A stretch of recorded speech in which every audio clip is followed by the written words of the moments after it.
E a gente vai falar, então, um pouco hoje sobre Device Farm, que é uma maneira diferente, uma maneira mais prática de se testar em dispositivos móveis. Acho que a maioria de vocês já me conhece, já conhece o meu colega, mas me chamo Guilherme, sou engenheiro de teste na Testing Company. Então, bom dia a todos, pessoal. Meu nome é Joilson, vocês já devem me conhecer, né? Assim como o Guilherme, também sou engenheiro aqui na Testing Company. Então, vamos dar início a entender um pouco mais do nosso contexto. Então, pessoal, hoje em dia é muito comum a gente pensar que um dispositivo móvel, ou nosso smartphone mesmo, é a nossa maneira principal de se comunicar com o mundo, né? Ou seja, é a partir do meu smartphone com que eu vou mandar mensagem, que eu vou acessar a internet, que eu vou fazer transações. Mas lá em meados de 2010, que foi quando a Testing foi fundada, o panorama do mercado era diferente. Então, majoritariamente, mais de 90% dos dados eram trafegados a partir de computadores. Digo que eu falo de computadores e poucos sistemas operacionais e poucos navegadores. Então, majoritariamente, os desenvolvedores tinham um controle maior e também uma sapiência maior de onde a minha aplicação ia rodar e quais recursos iam estar disponíveis no computador do meu cliente. Então, eu tinha mais ou menos um escopo de 3 navegadores, um escopo de 2 sistemas operacionais, e era com isso que eu conseguia trabalhar. E eu conseguia prever mais facilmente o ambiente em que a minha aplicação ia rodar em produção. Se vocês observarem aqui no diagrama, em meados de 2017, esse panorama mudou. A partir de agora, o computador não é majoritariamente onde os dados são trafegados. Os meus dados passam a ser trafegados de dispositivos móveis. Se a gente seguir um pouco, já em 2022, 60% dos dados são trafegados a partir de dispositivos móveis. E quando eu digo 60% dos dados, eu estou falando em escala global. Já no Brasil, a Fundação Getúlio Vargas indica que existem mais dispositivos móveis que habitantes. Ou seja, os meus dados agora, eles mudam a maneira como eles são tratados, eles mudam de onde eles são originários. Isso indica como o mercado se alterou desde 2010 e como a maneira que nós, como Testing Company, encaramos a qualidade hoje deve ser diferente de como a gente encarava lá quando a gente foi fundado. Aqui eu vou fazer algumas perguntas mais para a gente interagir um pouco, mas eu peço aí que vocês ergam a mão aí para a gente dar uma interagida. Mas quem aqui, nesse auditório, é usuário de iPhone? Tá, temos alguns. Todos estão com a última versão, a iOS 16. Alguns não atualizaram ainda, não pegaram as novas Watch Face. Quem aqui é usuário de Android? Samsung? Xiaomi? Xiaomi bastante, né? Motorola? Outros que eu não citei ainda? Bom... Vocês viram, né? Aqui a gente não representa o mercado. A gente é um público pequeno. Mas, mesmo sendo um público pequeno, a gente é super diversificado.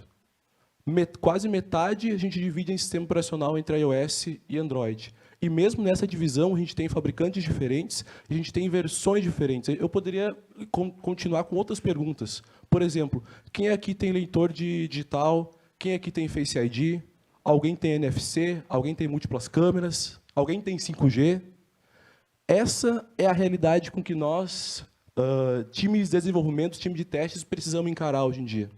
Antigamente, nós tínhamos 3 navegadores, 2 sistemas operacionais. Agora, a gente precisa que uma aplicação rode bem em um dispositivo de R$800, que tem um desempenho limitado, e um dispositivo que custa, às vezes, R$8.000, como um iPhone, que tem um desempenho e recursos muito além do que o próprio usuário vai utilizar. E eu preciso que a minha aplicação tenha um desempenho semelhante em todas essas gamas de dispositivos, mesmo que um deles não vai ter um leitor digital, a minha aplicação ela tem que estar preparada para trabalhar com outro tipo de autenticação. Essa é a realidade e esse é o desafio que a mudança de mercado trouxe para os momentos atuais, que é o uso de dispositivos móveis. Então, pessoal, com essa mudança de panorama, de ambiente, do mundo como um todo, a gente observou, não só a gente, isso foi observado por mais pessoas, mas a gente gostaria de apresentar para vocês algumas oportunidades que surgiram de 2010 a 2022, que foram aproveitadas pelo mercado e estão sendo aproveitadas até o dia de hoje. primeira delas foi a democratização do acesso. Então, a gente, se parar para pensar, é muito mais barato, é muito mais fácil a gente ter acesso a um smartphone. Mesmo que seja um de R$8.000, tu vai ter um acesso mais facilitado, ele é mais portátil. Então, tu democratiza aquilo.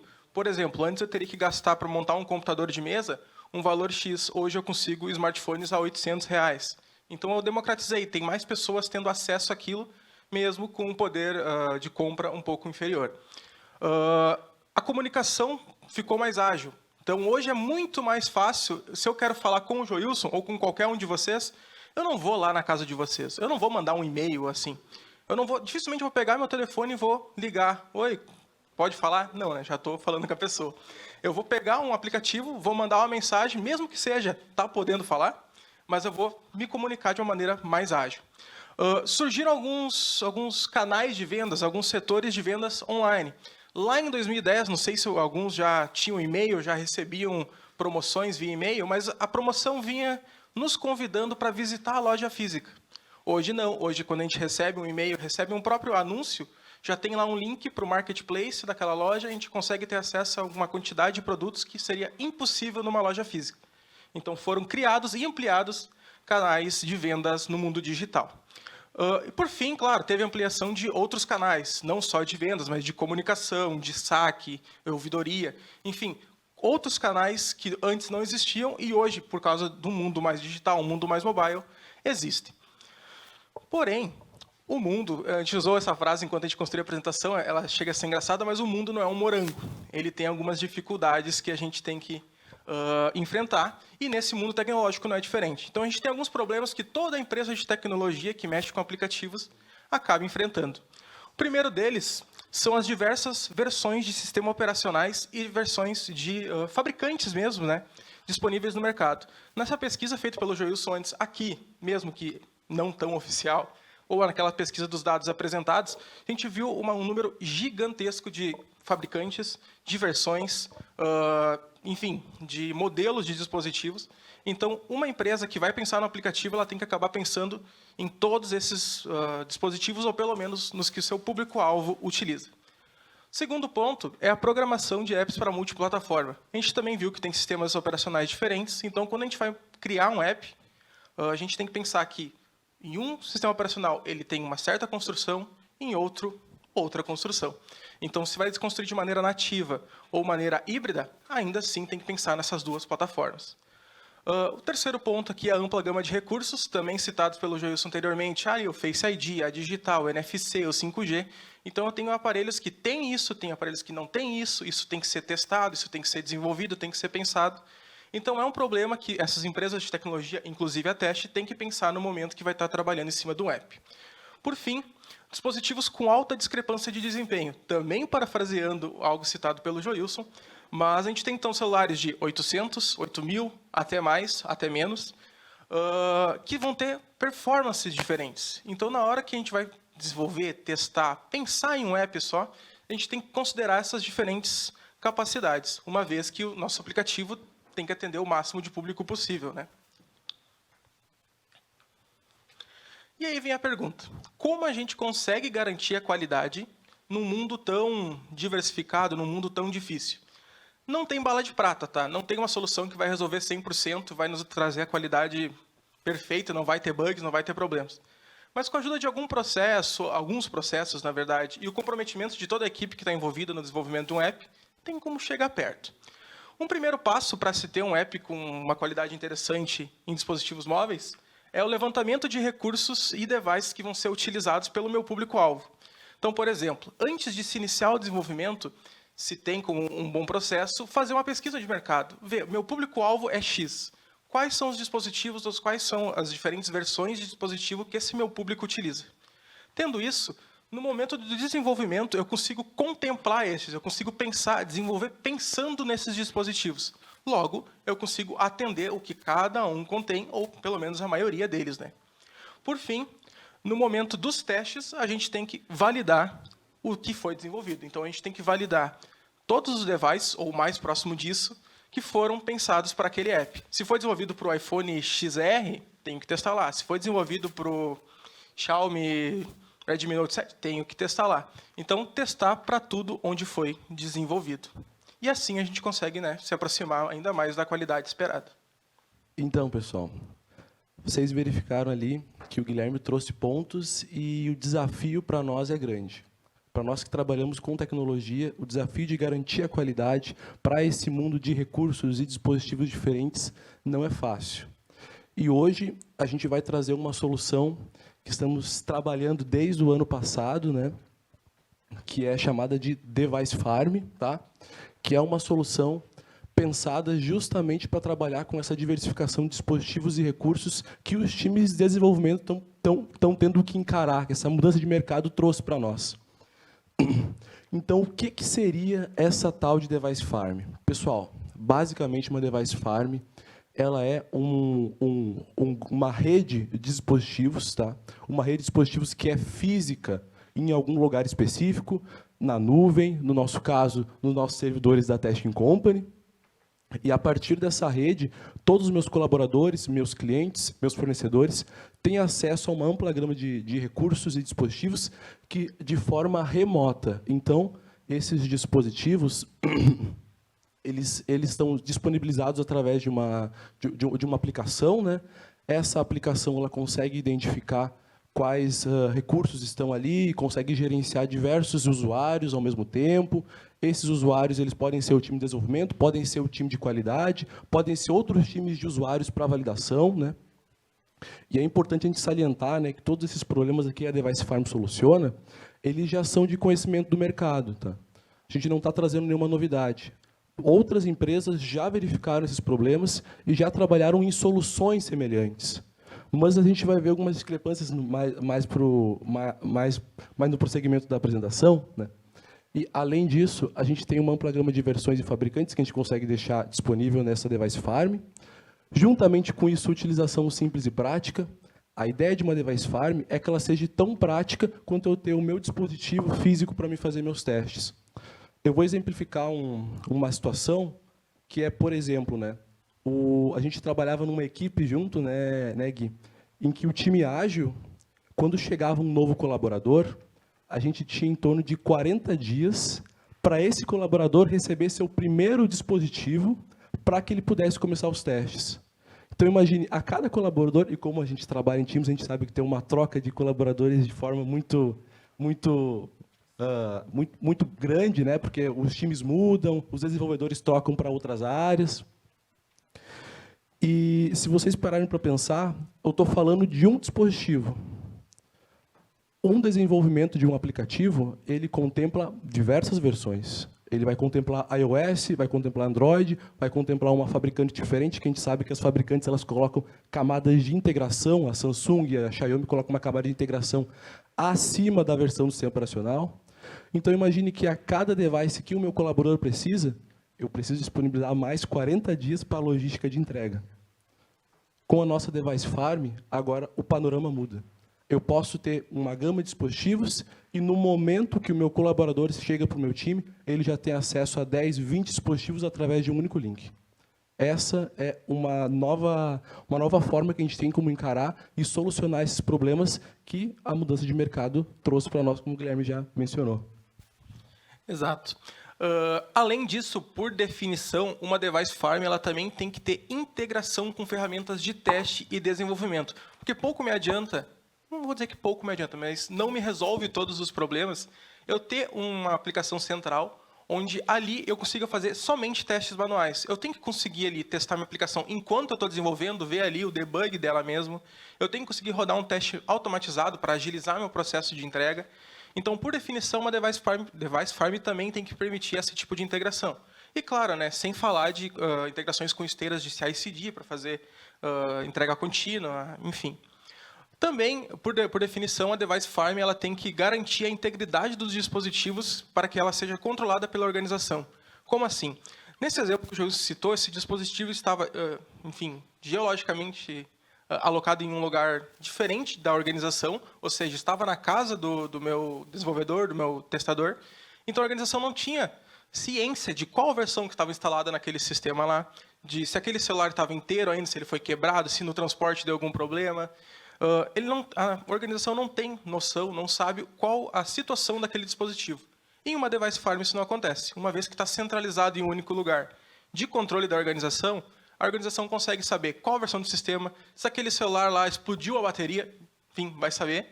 Se deu qualquer problema, a organização está sabendo e consegue controlar, inclusive, o versionamento da próprio sistema operacional. Como o Júlio já citou, esse problema não foi descoberto por nós, não é pensado só por nós, essa device farm não é construída só por nós. Esse problema já foi visto e já foi solucionado por outras empresas que, inclusive, vendem isso no mercado. A gente trouxe 3 exemplos aqui. O primeiro que eu gostaria de falar é a Sauce Labs. Eles entregam uma ferramenta, uma interface web, onde uma pessoa consegue entrar lá e escolher, dentre uma gama de dispositivos gigantesca, qual ela quer utilizar. Porém, num custo de $199 ao mês. E, claro, isso em um dispositivo. Se ela quer trabalhar com 2 dispositivos paralelos, dobra esse valor e assim vai, enfim, somando a cada dispositivo adicionado. O mesmo acontece com o Browser Stack. Ele tem um recurso bem semelhante, ele também oferece uma gama de dispositivos, também a $199 mês por dispositivo. Por fim, a gente tem a AWS Device Farm, que tem 2 planos, um para ser mais econômico e outro um pouquinho mais caro, mas nesse mesmo formato de um dispositivo paralelo, eles cobram $250 ao mês, mas como eu falei, eles têm um plano lá de $200 que te dá acesso a um dispositivo que tu monta ao teu gosto. Como se fosse um self-service mesmo. Assim. Tu escolhe ali o que tu quer, e eles montam um dispositivo e te deixa disponível lá por mês enquanto tu estiver pagando. Todas essas soluções que já foram implementadas por outras empresas que o Gui trouxe, elas trazem 2 jornadas básicas para testadores e desenvolvedores. Dessas duas jornadas, elas contemplam parte que são jornadas manuais e parte que são jornadas mais técnicas, como, por exemplo, um teste automatizado ou um próprio deploy de aplicativo. Então, diante disso que eles já propõem, a gente também se propõe a se desafiar com essas soluções que eles já contemplam. E a nossa Device Farm ela vai contemplar os testes manuais. Então, basicamente, todo mundo que precisar, por exemplo, instalar alguma PK de algum cliente, algum fornecedor, alguma coisa específica, vai ter essa possibilidade. A Device Farm tem suporte à instalação e testes manuais, coleta de logs e diversos outros recursos que a gente precisaria se a gente tivesse com um device físico.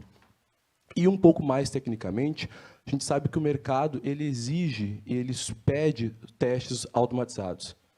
É uma tendência que os testes sejam executados de forma automática, seja via uma esteira de integração contínua, ou mesmo nós com uma conexão remotamente com o nosso dispositivo ao dispositivo móvel. Então, a Device Farm, a gente colocou algum exemplo aqui com o Apple, mas a tecnologia, o framework utilizado é independente. Ela aceita diversos frameworks, e isso aqui é mais para exemplificar mesmo a jornada de teste automatizado e teste manual. Ela vai ser possibilitada e é um desafio que a gente conseguiu solucionar com a Device Farm. E fora que tanto essas 2 jornadas aqui, elas contemplam o uso de diversos dispositivos de forma remota e de forma paralela. Então, falando um pouco sobre a solução encontrada, que é a nossa Device Farm, a gente ficou, então, desde o ano passado, fazendo pesquisas, alguns testes, algumas tentativas de implementação, e a gente chegou em algumas soluções possíveis para resolver esse nosso problema, para implementar essa nossa própria Device Farm, visto o custo das disponíveis no mercado. Dito isso, a gente encontrou uma solução open source chamada STF, Smartphone Test Farm. Então, o nome já indica bastante o que ela se propõe a fazer. É uma aplicação, novamente, open source, que roda em sistema operacional Linux. Até tem estudos ali para rodar em outros sistemas operacionais, mas é garantido pela própria aplicação o suporte a Linux. Ela utiliza outras tecnologias que já são conhecidas no mercado. Vou citar só algumas ali, o WebSocket, o Angular no seu front, o RefDB para fazer atualização de dados de maneira em tempo real. É um banco de dados que permite esse tipo de atualização. Então, esse conjunto de ferramentas nos permite construir a nossa própria Device Farm. Claro, vai depender dos recursos físicos, celulares, próprio servidor, mas essa solução no mundo de software foi a que a gente encontrou e estudou em implementação. Vamos ver um pouquinho na prática, porque a gente está só falando o que a gente quer, o que a gente está se propondo a resolver. Alguns já sabem, mas a gente resolveu isso, implementou. Então é interessante mostrar na prática como isso funciona. Vou pedir para o Joilson só colocar um vídeo ali para nós, para mostrar para vocês a nossa própria farm já rodando com alguns dispositivos. Está ali. Nesse exemplo eu vou citar um teste manual, tá? Essa é a cara inicial da nossa farm. A gente tem uma lista de dispositivos disponíveis, seja conectados ou não. A gente tem descrições da marca, a gente tem o local, o servidor, onde é que ele está conectado, já que eu posso ter mais de um servidor, algumas notas que o usuário escreveu. Quando eu seleciono um dispositivo, eu tenho acesso a ele, onde eu posso mexer como se eu tivesse com ele na minha mão, ou se eu tivesse com um emulador ou qualquer coisa, mas é um dispositivo físico. Posso obter logs, seja logs em baixo nível, log catch, log de erros, log de warnings. Posso também extrair eles, né, conforme eu vou necessitando. E vou mexendo na minha aplicação, ele vai estourando os logs que são necessários. Eu consigo fazer o upload de qualquer aplicação com o APK por aqui, ele faz a instalação automática. Pensando num teste manual, tá? Ele também nos permite fazer retiradas de screenshots, prints de tela, para ir gravando o histórico do meu teste na própria aplicação. Então, nesse exemplo, eu gravei esse meu print, eu posso continuar mexendo, tirar um novo print, e ele vai guardando um histórico dos prints que eu tirei. Então, eu não preciso ir guardando essas evidências ao longo do teste. Eu vou deixando aqui e, no final, eu consigo extrair tudo de uma vez só. Então, ele também é um facilitador, inclusive para testes manuais, não só pela sua localização, né? Tenho acesso ao conteúdo interno do dispositivo, então se eu preciso tirar um log de uma aplicação que fica dentro da pasta dela, eu tenho acesso. Enfim, qualquer outra extração, né? Extrair APKs, qualquer gerenciamento de dispositivos eu consigo por ali. E consigo ter uma visão do que é o dispositivo que eu estou conectado. Versão do sistema, saúde da bateria, dados da tela, enfim. Consigo ter uma descrição completa do dispositivo que eu estou acessando, além de poder interagir com ele, né? Só por essa interface web da aplicação. Vou passar agora para o Joilson, ele vai explicar um pouco mais de algumas outras funcionalidades que essa nossa farm permite. Pessoal, vocês viram ali que os nossos desafios, a gente não tem só a jornada manual, a gente também tem uma jornada automatizada, né? E aqui a gente queria abrir um espaço de imagine as possibilidades, né? Então, assim, a farm, ela dá a possibilidade que o desenvolvedor, que o tester manual, ele faça com que o device que está remotamente seja entendido pelo computador pessoal do colaborador como se ele estivesse conectado fisicamente na minha máquina. Então, vocês imaginam que no momento que o meu device ele é compreendido como ser um dispositivo que está fisicamente na minha máquina, a gente já não tem mais limitação nenhuma. A limitação que nós tínhamos, às vezes, de um dispositivo que está remoto é pensando, poxa, eu não vou conseguir acessar um recurso específico, eu não vou conseguir fazer com que a minha IDE, por exemplo, o meu Android Studio, entenda que eu preciso fazer um deploy, eu não vou conseguir entender que o meu Jenkins ou alguma esteira de integração contínua seja identificada pelo meu servidor. Então, a gente cria algumas dúvidas ali, o que eu posso fazer com a Device Farm? Bom, o que eu posso falar para vocês é que vocês podem fazer tudo com a Device Farm. Porque, nesse momento, a limitação era o meu dispositivo não está conectado fisicamente. Isso não ocorre mais com a jornada técnica. Eu vou mostrar para vocês algumas possibilidades que a gente pode tirar proveito dos dispositivos. O Guilherme já exemplificou essa tela aqui, mas se vocês observarem, eu tenho um depurar remotamente. Para quem trabalha com Android, vocês já estão verificando aqui que tem um pouco ruim de verificar, mas aqui está escrito ADB Connect, aqui eu tenho um IP e aqui eu tenho uma porta. No momento que eu conecto um dispositivo fisicamente na minha farm, ela cria uma ponte de conexão entre o servidor e a máquina do usuário. E, a partir dessa ponte de conexão, eu consigo fazer com que o meu computador entenda que esse dispositivo está conectado fisicamente na máquina. Eu vou exemplificar aqui. Vocês podem verificar que eu tenho cada dispositivo que eu acesso, ele gera uma porta específica. E, a partir dessa porta específica, eu posso conectar 10, 15, 20 dispositivos que estão conectados no meu servidor. Eu rodei um comando aqui, ADB Connect, que é o mesmo comando que a minha farm já me trouxe pronto. Eu não preciso configurar absolutamente nada. Estou dando um ADB Devices. E, para quem reconhece, este ADB Device aqui é como se eu tivesse com o meu device conectado fisicamente na minha máquina. Vou abrir a IDE aqui do Android Studio no vídeo mesmo. Vocês podem verificar, talvez seja um pouco difícil de ver, que aqui está escrito Xiaomi M2006, E se vocês verificarem, é o mesmo modelo de aparelho que está disponível remotamente na minha device farm, é o mesmo dispositivo que eu acessei via link, e agora a minha IDE entende que ele está conectado fisicamente na minha máquina. Eu vou colocar um pouquinho para frente aqui, só para vocês verificarem que é o mesmo fabricante, o mesmo modelo, e ele é reconhecido automaticamente pela minha IDE de desenvolvimento. Eu vou passar um pouquinho mais para frente. Como vocês sabem, o Android Studio ele tem um tempo de build de aplicativo um pouco alto, né? Mas, em alguns segundos, acho que é aqui, vocês podem verificar que eu estou fazendo o meu deploy do meu app, que foi criado no Android Studio da minha máquina.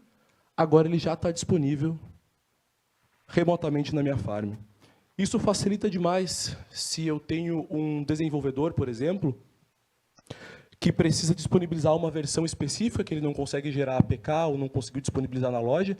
Ele pode acessar 10 dispositivos na farm, ele pode conectar esses dispositivos na máquina dele, faz o deploy em cada um de app, pega o link e fala, tester, está aqui, já está até instalado, pode testar.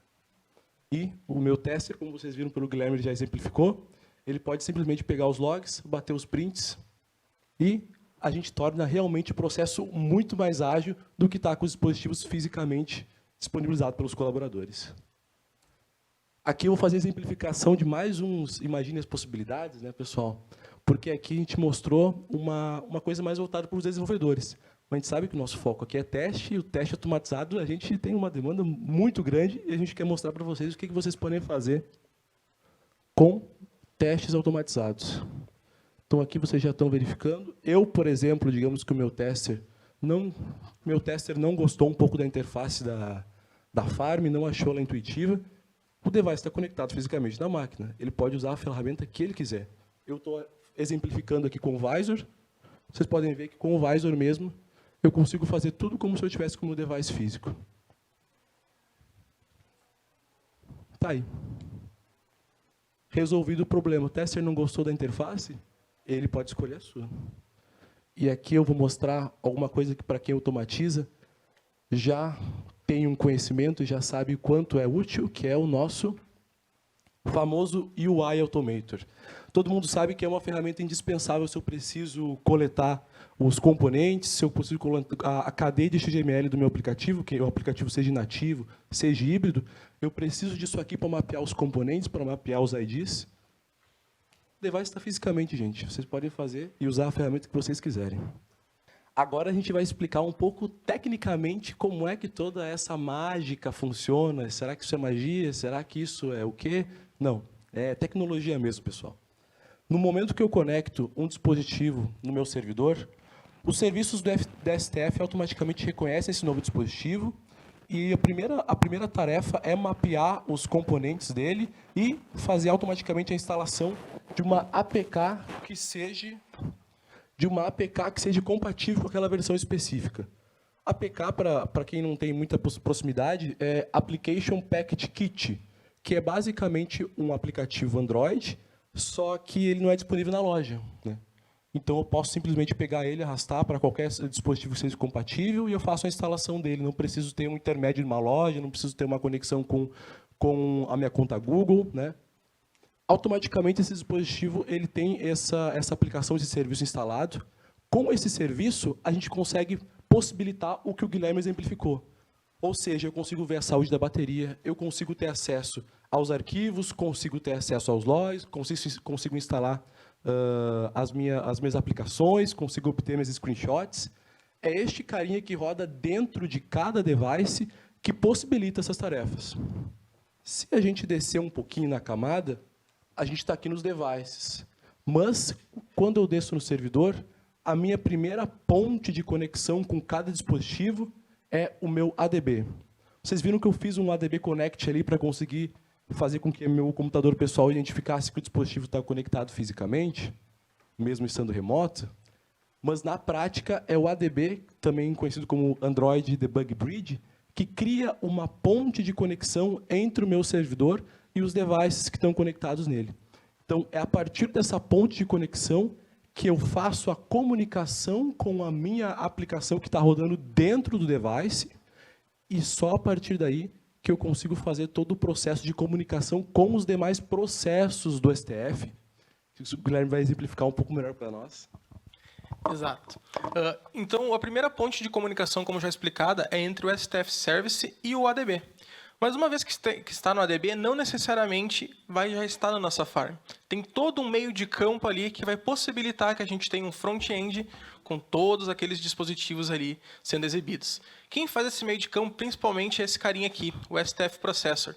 Basicamente, ele fica conversando a cada milésimo de segundo com o ADB e fica atualizando seus outros microserviços da aplicação, que é o de autenticação, que é o sistema de APIs, que é o sistema do app, o próprio sistema de comunicação via WebSocket, seu banco de dados. Isso tudo possibilita que, com todos os dados trazidos pelo STF Service, carregados pelo ADB, processados pelo Processor, sejam exibidos num cliente web, aquele que a gente exibiu ali, onde é que a gente fez os testes manuais e os automatizados, por meio de uma aplicação Angular, com base numa comunicação WebSocket. Então, com todo esse processamento feito pelo STF Processor, conclui e finaliza lá no nosso cliente, novamente escrito em Angular, que permite essa nossa visualização. Então, de maneira bem resumida, tá, dentro de cada um desses microprocessos tem outros que vão sendo chamados, mas para a gente ter uma noção que isso não é mágica, isso é tecnologia mesmo, é no futuro. Então, a gente queria apresentar essa arquitetura para vocês terem uma noção de como isso é construído. Claro, a gente poderia ficar muito mais tempo dando mais detalhes, mas eu acho que daí não faz muito sentido para hoje. Pensando agora na teste, onde é que a gente construiu essa Device Farm, a gente construiu um servidor que a gente apelidou carinhosamente de Sirius. É um servidor que roda o sistema operacional Linux, uma vez que é uma premissa para rodar o STF, que a gente viu anteriormente. É um servidor com um processador de 16 cores, uma memória RAM de 16 GB. Então, com isso, com base na documentação do próprio STF, documentação de cada uma daquelas dependências, a gente calcula que ele dê suporte a até 32 dispositivos físicos, sem mexer nada no computador, apenas plugando. Então, ele consegue carregar naquela interface 32 dispositivos, o que já soluciona boa parte dos nossos problemas. Indo para os nossos finalmente aqui, a gente já exemplificou muito, já explicou muito como é que funciona, como é que são os processos técnicos, né? Mas os benefícios tangíveis que a Device Farm pode trazer para nós, né? O primeiro deles é a facilidade de acesso aos dispositivos, né? Isso já ficou claro ali nos outros pontos que a gente levantou. É uma simples URL, meu colaborador chegou hoje, eu não preciso de logística de entrega nem nada, ele acessa de qualquer máquina um link, ele tem usuário e senha, ele pode acessar qualquer dispositivo, qualquer versão, qualquer sistema operacional, acesso a SDK disponível. Então, da mesma forma como ele tem acesso a dispositivos diferentes, ele pode ter acesso a versões diferentes do mesmo dispositivo, seja Android 10, Android 11, Android 12. Isso é indiferente para o STF. Dispositivo sob controle da organização. O Guilherme já exemplificou um pouco antes, eu vou exemplificar de novo. Quando o meu colaborador está com um dispositivo da companhia, esse dispositivo está sujeito à alteração. O meu colaborador ele pode fazer uma atualização de software para o Android 12, mas a aplicação que está desenvolvida não suporta Android 12, ela suporta até o 11, e a companhia não tem essa visibilidade. Eu vou fazer uma regressão, muitas vezes, de 200, de 150, de 300 cenários, e uma versão que nem é suportada pela aplicação. Além disso, né, eu tenho também a diminuição de custos de dispositivos para todos os responsáveis. Isso também já ficou claro ali, que a gente já exemplificou um pouco, né? Mas eu não preciso mais que os meus 10 desenvolvedores tenham, cada um, todas as versões de dispositivos necessários. Eu posso simplesmente ter alguns dispositivos, centralizar eles dentro da companhia e disponibilizar para todo o meu time de desenvolvimento. Deploy e automação distribuída. Essa é a parte que a gente comentou ali do ADB Connect mesmo, né? Então, agora eu posso facilmente fazer uma conexão com a minha esteira de CI/CD, fazer com que essa esteira chame uma bateria de testes automatizados, e eu faço o deploy nesses dispositivos, disponibilizo para os testers e rodo uma bateria de testes graças ao nosso ADB Connect. E acesso transparente a logs e recursos. Vocês viram como é prático obter os logs. Se eu quiser só logs de erro, os logs de informações, logs verbose, tudo isso é disponível graças à aplicação do STF, que é rodada dentro do dispositivo. Então, para finalizar a nossa conversa, que eu espero que tenha ainda depois, Mas alguns de vocês já acabaram mexendo, então, na aplicação, no STF, na nossa Device Farm. A gente pediu a opinião de alguns dos colegas de vocês também podem conversar com eles, aqui estão os nomezinhos. Tem mais, tá? A gente trouxe esses para exemplificar. Mas são algumas pessoas que já vivenciaram, já experimentaram nossa ferramenta e estão utilizando até o dia de hoje. Pelo menos é o que eu tenho registro, né? Que ainda estão utilizando, ainda não nos deixaram.